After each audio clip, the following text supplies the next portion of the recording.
ከሞኝ ደጃፍ ሞፈር ይቆረጣል፣ በሞኝ እጅ የዘንዶ ጉድጓድ ይለካል ብለው አባቶቻችን ካስጨበጡን ብሂል መማር የተሰናቸው የኢትዮጵያ ልጆች የጠላትን ተልዕኮ ተሸክመው አገራችንን ሲያደሙ ኖረዋል። እነሱ አልበቃ ብሏቸው ዛሬም አይን ባወጣ ባንዳነት ከጠላት ጋር እየሰሩ አገራቸው ብትፈርስ ግድ በማይሰጣቸው ደረጃ ተረባርበዋል። የፖለቲካ ጥያቄና የህልውና አደጋ አለብን የሚል ጭምብል ለብሰው የጠላትን ብሔራዊ ጥቅም የሚያስጠብቅ ኢትዮጵያን የሚያዳክም ከተዳከመች ኢትዮጵያ የስልጣንና የሀብት ፍርፋሪ የሚጠብቅ ባንዳ በዝቷል።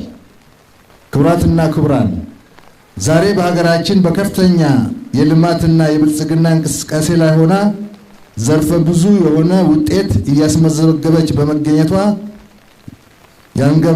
ያንገበገባቸው ባዕዳን ያልፈበረኩ ሴራ፣ ደባና ግጭት የለም። ይህንን የባንዳ ሴራ፣ ደባና ግጭት ተሸክሞ የገዛ ወገኖቹን አገር የሚወጋ ባንዳና መንደርተኛ ኢትዮጵያን ለማንቀራወዝ ያደረገው ጥፋትና ያደረሰው ኢትዮጵያን ገድሎ ከመቅበር አይተናነስም።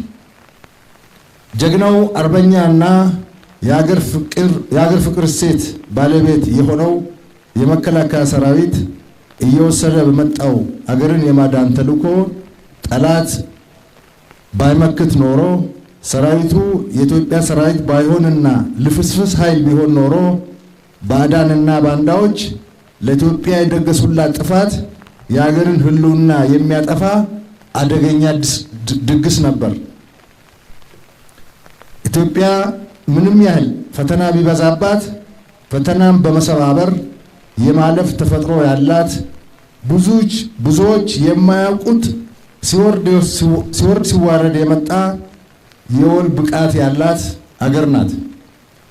በዚህ ዘመን የኢትዮጵያ ፈተናን በመሰባበር የማለፍ የወል ብቃት ብቻ በቂ ስለማይሆን ያለንን ተፈጥሯዊ ብቃት በሰው ሀብት ልማትና በቴክኖሎጂ ወደ ላቀ ደረጃ ለማድረስ በትምህርትና ስልጠና ተቋማት ላይ ብዙ ሰርተናል።